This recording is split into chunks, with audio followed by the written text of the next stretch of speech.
Hello everyone. तो आज फिर मैं आपके लिए पंचतंत्र की एक नई स्टोरी लेकर आई हूँ जिसका नाम है the cunning crane and the clever crab. तो क्रेन क्या होता है यहाँ पे बच्चों? तो क्रेन होता है एक टाइप ऑफ बर्ड्स जिसको हम हिंदी में सारस भी बोलते हैं। तो यहाँ पे सारस है वो बहुत चालाक है, कनिंग है। एंड द क्लेवर क्रैब, और क्रैब है, क्रैब जिसको हम केकड़ा बोलते हैं, और वो बहुत चालाक होता है।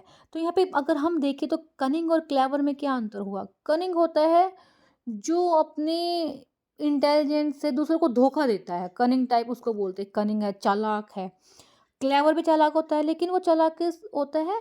किसी इंसिडेंट से बचने के लिए, अपने आप को एक पॉजिटिव वे में अगर हम यूज़ करेंगे तो क्लेवर वर्ड को यूज़ करेंगे। तो यहाँ पर देखते हैं क्रेन कनिंग कैसे है और क्रैब क्लेवर कैसे है।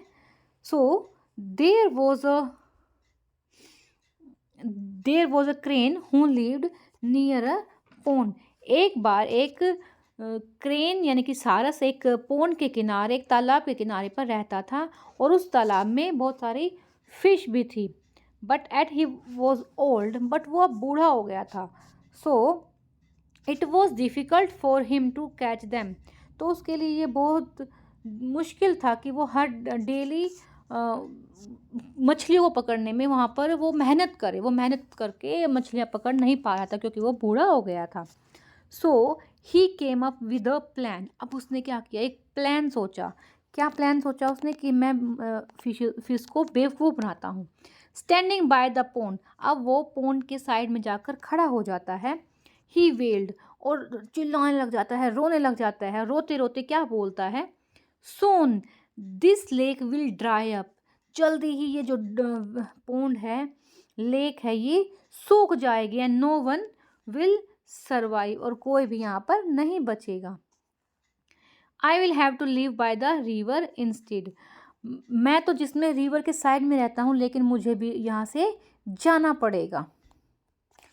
अ क्रैब हर्ड, ये सब बातें एक क्रैब यानी कि एक केकड़ा सुन रहा था। Spread word, a crab heard him and spread word to the fish in the pond. उसने जो क्रेन के वर्ड थे, क्रेन की जो बातें थी, उसने दूसरी फिश को जाकर पोंड में बता दी। The fish panicked. अब फिश क्या होंगे? इसको सुन के खुश थोड़ी ना होंगी, वो क्या हुई? दुखी हो गई, पैनिक करने लगी कि ये पानी सूख जाएगा तो हमारा क्या होगा। The cunning crane offered. अब कनिंग क्रेन, उसने तो अभी प्लान बनाया ही था, तो उसने क्या प्लान बनाया था? वो फिश को क्या बोलता है कि मैं तुम्हें अपने बैक पर बिठाकर to carry them to the river from the next morning, कि मैं तुम्हें डेली हर मॉर्निंग कुछ फिश को बिठाकर अपनी बैक पर बिठाकर दूसरी जगह पर लेकर चला जाऊंगा। Every day the crane would fly to the river. अब हर दिन क्या करता? क्रेन कुछ फिश को अपने बैक पर बिठाता,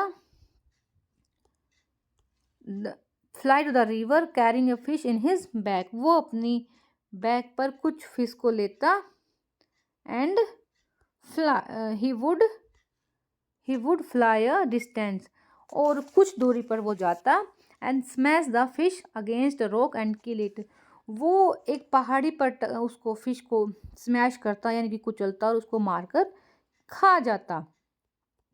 ही feasted on one fish after another.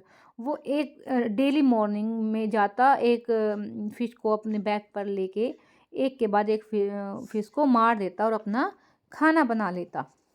One day it was the crabs turn. एक दिन अब क्रैब की बारी आई। अब उसको उस दिन उसको क्रैब को अपनी बैक पर लेकर आना था। The crane carried the crab on his back. Crane ने क्रैब को अपनी बैक पर उठाया। And flu towards the rocks, और रॉक की तरफ, यानी कि जो पहाड़ी थी उसके साइड उड़ने लगा। When the crab so the fish bones lying around. Crab यहाँ आकर क्या देखता है? क्रैब ने देखता है कि यहाँ पर फिश की जो है हड्डियाँ यानी कि बोन्स पड़ी हुई हैं। He understood the cranes plan. अब वो क्रेन्स का प्लान, आइडिया समझ जाता है कि क्रेन हमें बचाने नहीं लाया है, क्रेन हमें मारकर खाना चाहता है। He bit the crane on his neck. उसने क्रेन की नेक पर काट लिया और save the lives of the other creature in the pond, और खुद को भी बचाया, और जो पानी में दूसरे क्रिएचर थे जिनको क्रेन मारने वाला था उनको भी उसने बचा लिया अपनी बुद्धिमानी से।